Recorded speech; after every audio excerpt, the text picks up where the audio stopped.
is going on, everyone? It is Angus of Boss Fitness, and I'm super excited to be sharing with you some knowledge bombs today in this video where we're going to be touching in on leptin, the holy grail that is, I guess, one of your king fat loss hormones that you need to have in check. It's going to allow you to, I guess, stand the best chance at building a tight and toned body.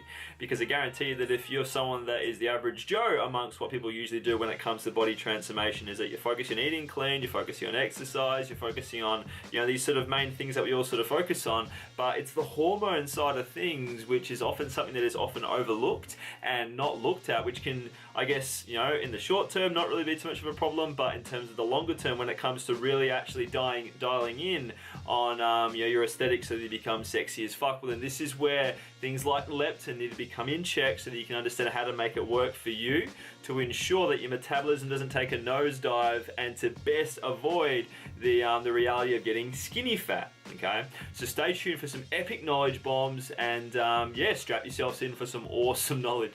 So what I want to be touching on first is what actually controls leptin and the gist of what it actually is. So what you need to understand is that basically, simply put, the hypothalamus in the brain controls leptin, okay? And what it's basically comprised of is an elaborate system of leptin receptors. So when leptin levels increase, leptin attaches to leptin receptors in the good old hypo, and your brain sends a signal that you are fueled or full, as to speak, okay? So your metabolic rate will increase as a result of this signal. When leptin levels decrease though, the brain thinks you are no longer fueled. So consequently, your brain sends a message that you are hungry and your metabolic rate decreases. So leptin receptors are mainly in the good old hypo, but they are also located through the body. So when it comes to leptin, essentially what it controls is things like your hunger and energy expenditure, and understand that a leptin system that is working properly will improve brain fitness, mental sharpness, leads to better memory, enhances your mood, and will set you up for creating an awesome kick-ass body. So what does all this actually mean? So basically, the longer that you are in a caloric deficit, the lower your leptin levels and metabolic rate become. And what this means is your metabolism slows and it will be extremely hard to lose that last bit of fat. On the flip side though, leptin can also be your enemy, okay? If you are constantly eating excessively above your maintenance levels of intake, then the body can become leptin resistant. So what this means is your body cannot distinguish that your body fat levels are too high, and basically leptin receptors are desensitized. So this means that the more leptin resistant that your body becomes, then the more the body tends to stay away towards staying fat compared to actually you getting lean.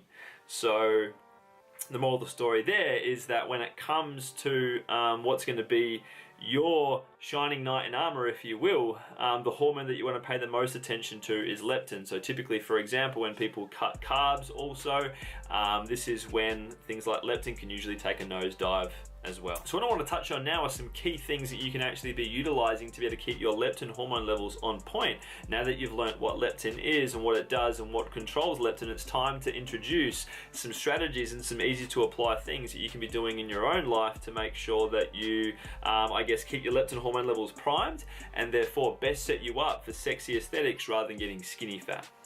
So number one is that if you're someone who is solely focusing on the quality of your food, not necessarily the quantity of your food, when the first shift that I want you to make is to actually become aware of how much energy your body requires on a day-to-day basis and then meeting that daily, because this will be the first step towards leading on to the next of them. Step two will be the longer period of time that you've been eating at your caloric deficits. In other words, you've actioned step one, you've been eating towards how much energy your body requires daily to lose body fat. Let's say, for example, that you're doing this for a period of time. Well, then what then happens is that your body becomes accustomed to this deficit and your leptin levels will normally start to drop in sync with that. So as a means to be able to combat that, this is something that I'm actually doing currently at the moment, being leaning down for one of my bodybuilding competitions, is that we want to introduce something that's called a refeed day. So rather than, say, for example, cheat meals and just letting loose and things like that, a strategic way that you can actually increase your leptin levels is to actually say, for example, if you're a female that's watching this, if you're sub 20% body fat, well then you can probably get away with having a refeed day every single week. So in other words, every 7 days or so, actually having a day where you increase your intake of calories up to maintenance intake, and make sure that's all from carbs, because what it's going to do is help to boost your leptin hormone levels. If you're a dude that's checking in and you know, you're probably around the 10 to 15% body fat mark, well then awesome, get amongst refeeds, because they will really help you to be able to not only stay you know, I guess have your sanity in check because you've been in a calorie deficit for so long, leaning down for a show, whatever it may be, but hey, it means an extra day of just having epic carbs. The next one is to really start prioritizing your sleep. So usually this is something that's also a bit of a forgotten hero when it comes to fat loss and body transformation. People just think that sleep, yeah, it's sleep, I'll just sleep when I'm dead, you know, as that sort of saying goes. I understand this is only going to bite you in the foot later on. What I'd suggest is that you really start prioritizing being able to sleep 7 to 9 hours per week, because what this will do is allow your body to regulate growth hormone levels. It will allow your body to be able to regulate leptin and allow you to efficiently recover from all of your workouts and stuff that you're doing also. One is to stop starving yourself. So obviously this ties in sync with a few of the other ones before, but at the moment it's very common where people think that they need to be hungry all the time and they need to go super low in intake, thinking that they're going to get lean faster and things like that. But understand that you guys are probably aware that if you go too low too quick, your body enters into a state of deprivation, not starvation mode, but into a state of deprivation, and therefore it starts to shut off the receptors that you know, typically would, I guess, inhibit fat loss. So in other words, what is going to start happening here then is that if this goes on for too long, your body will start letting go of what's costing it most, which in this scenario is muscle, and therefore you're moving yourself down a slippery slope of down goes your metabolism, down goes your muscle mass, and therefore you burn less energy at rest, less energy during exercise, and a skinny fat body will await you. And there we have it, leptin, the king of fat loss hormones. Hopefully you took away some key insight into why leptin is so important, but why also a lot of people get it wrong and therefore muck up their appetite, muck up their hormone balance, shut off fat loss, and say hello to fat gain because they simply didn't get it right. So as you can see, it's fairly simple to get in point, but at the other end, if you're someone that is just focusing on eating clean and you're sort of a bit all over the shop and whatever, well then this is where people can usually, I guess, find themselves in a hole where their leptin has now taken a nosedive. So what I'd suggest is that you know, before you do anything from watching this video, is you write down or actually just say to yourself the one thing you're going to do now moving forward to get your leptin levels on point, or feel free to drop a question, feel free to ask below, and let's keep this conversation going. But if all this is done is sort of just open your eyes to the fact of how wrong you've been going at it when it comes to things, then what I'd encourage you to do, click below, you'll see a link towards being able to access a one-to-one chat with me.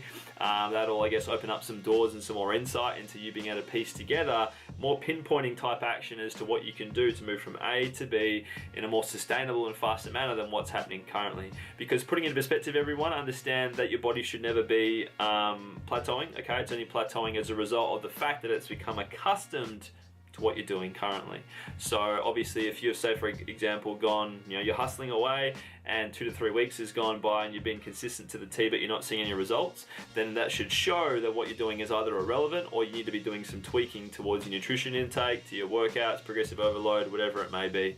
Because, you know, we want to make sure that that progress is streamlined and that you never just, because let's face it, that can be very demotivating, a huge bummer, and therefore likely derail you from your fat loss journey. So really hope you took away some value from that today. Make sure you stay connected by clicking any of our social links below, and see you next time in the Boss Fitness world, and make sure you subscribe. Catch ya.